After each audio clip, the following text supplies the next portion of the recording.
Good morning, students. Today we are going to discuss our sixth chapter of the biology named seed, its structure and the germination. So in this chapter basically we will discuss about the different types of seeds, their general structures and the terms related with the germination. Let's begin the chapter with some important definition. First definition we are going to discuss about the fruit. Now what is a fruit? Fruit is enlarged ripened ovary, or we can say it is a seed bearing structure in the flowering plant formed from an ovary after flowering.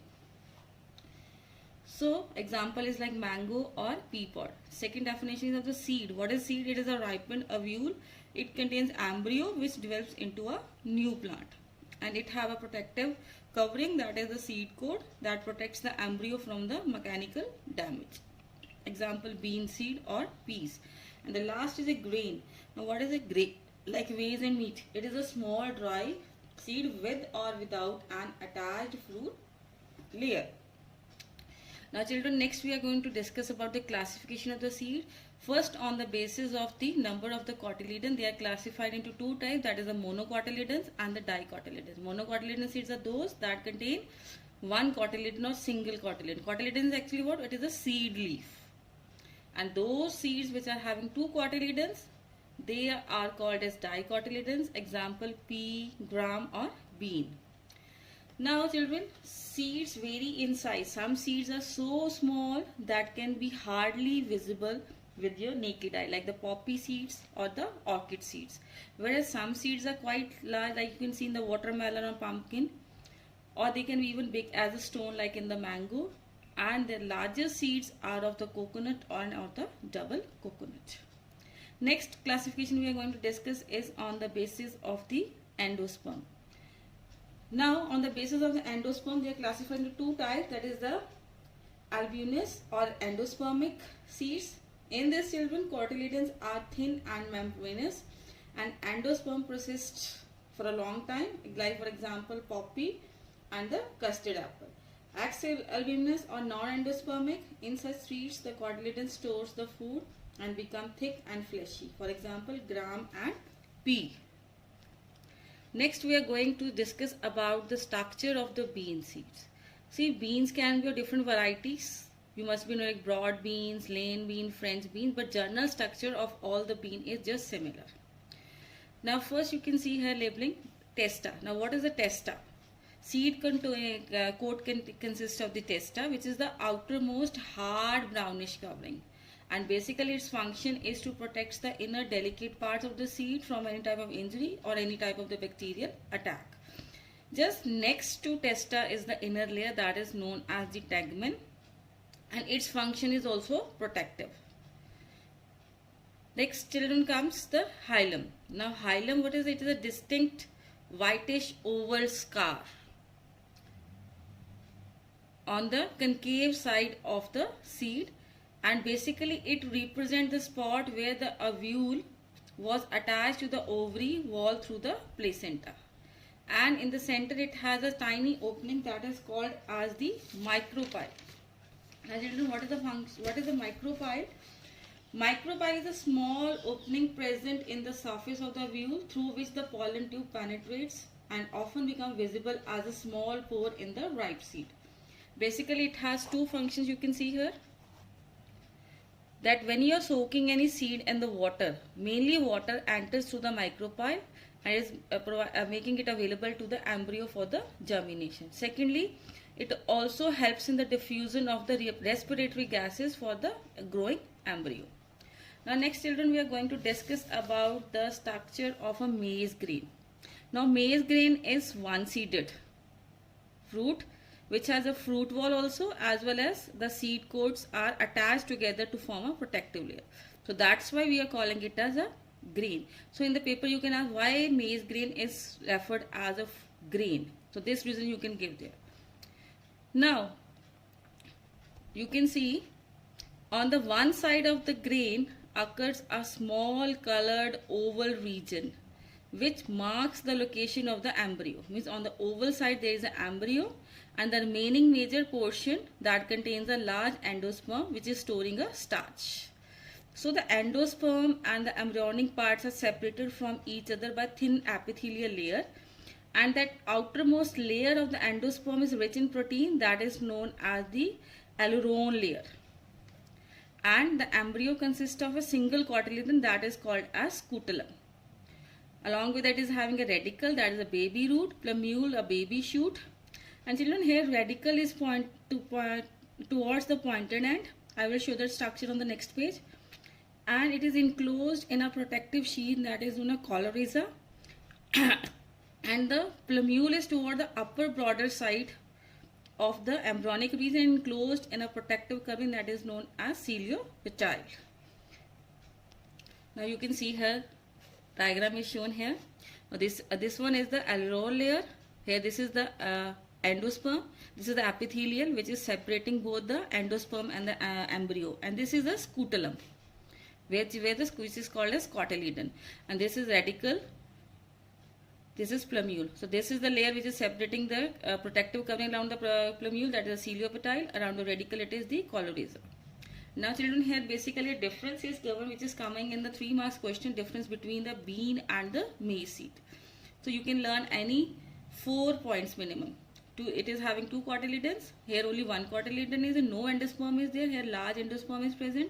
It has a large embryo. It has a small embryo.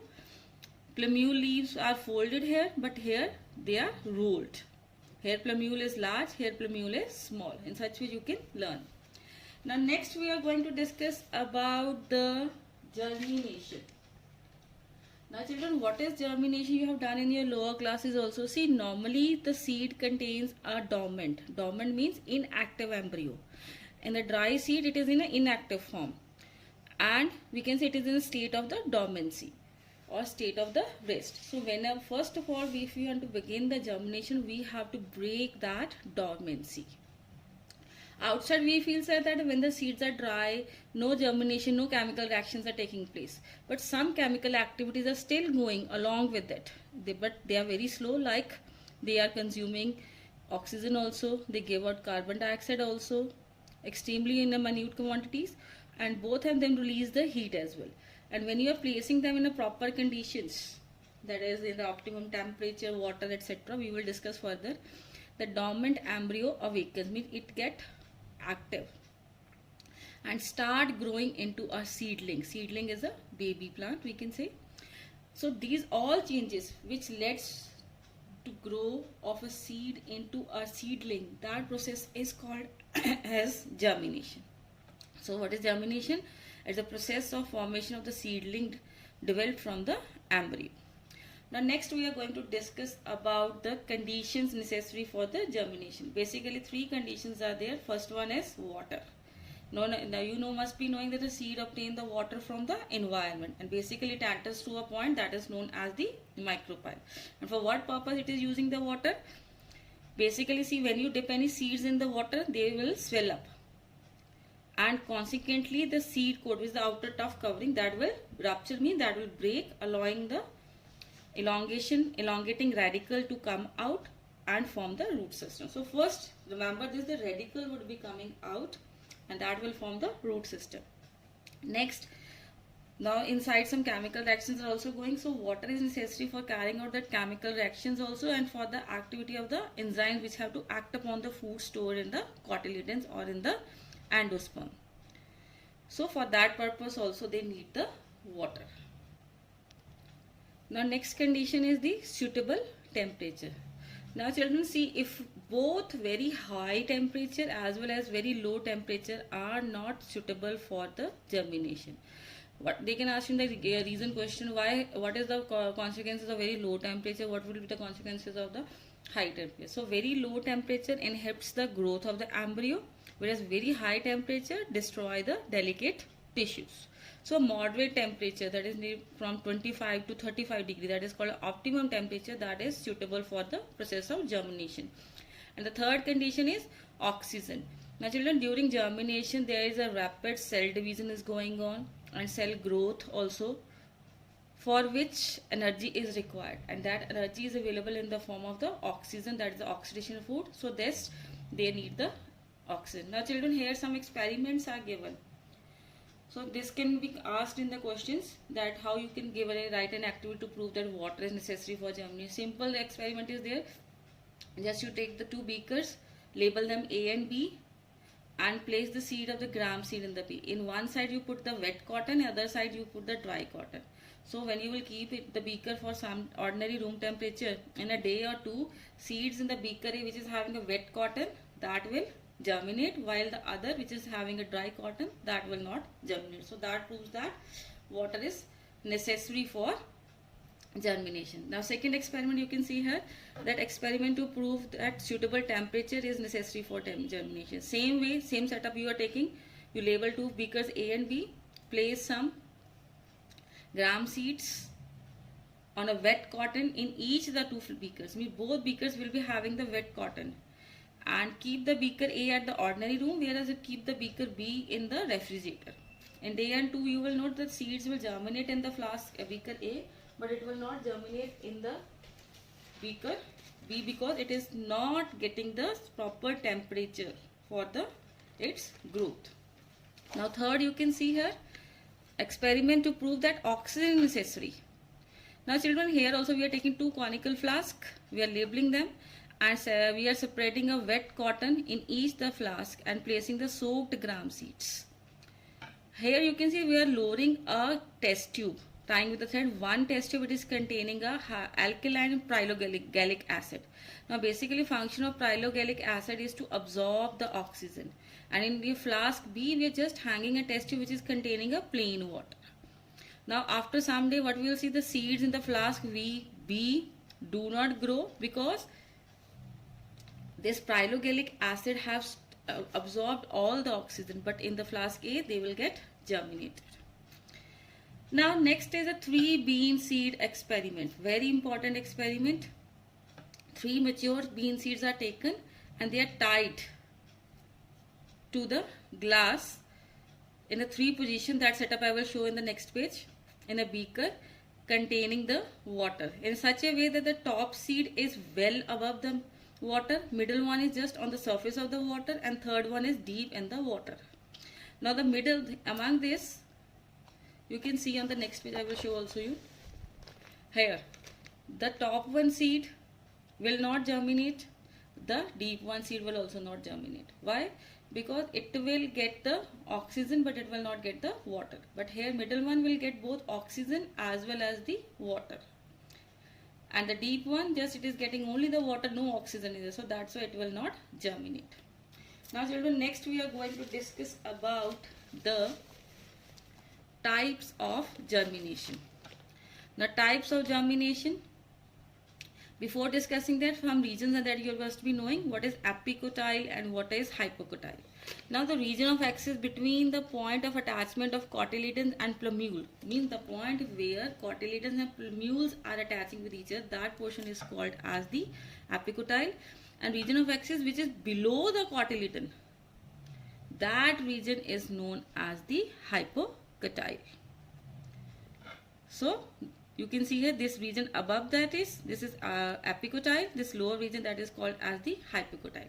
And this you have to keep in mind that both the apicotyle and hypocotyle, they never elongate together during process. It will be alternative, that it will be either the elongation of apicotyle or it will be either an elongation of the hypocotyle. Now if apicotyle elongates, the cotyledon remains underground. Then, or in the ground, if the seed is just on the ground, and that type of the germination is called as the hypogeal. You can see here in this, cotyledons are on the underground, so this type of the germination is called as the hypogeal. Example like pea or gram. Now if the hypocotyle elongates, as you can see here,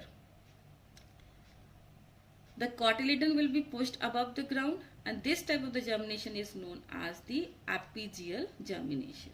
So this is the example of this hypogeal, and this is the apigeal. Now next they can ask you the difference between the hypogeal germination or the apigeal. So this also you have to learn. Now children, next they are going to show, you can go through these topics, germination of the some common seed they have shown, like the pea seed. Already I have explained you, just go through these topics and understand it.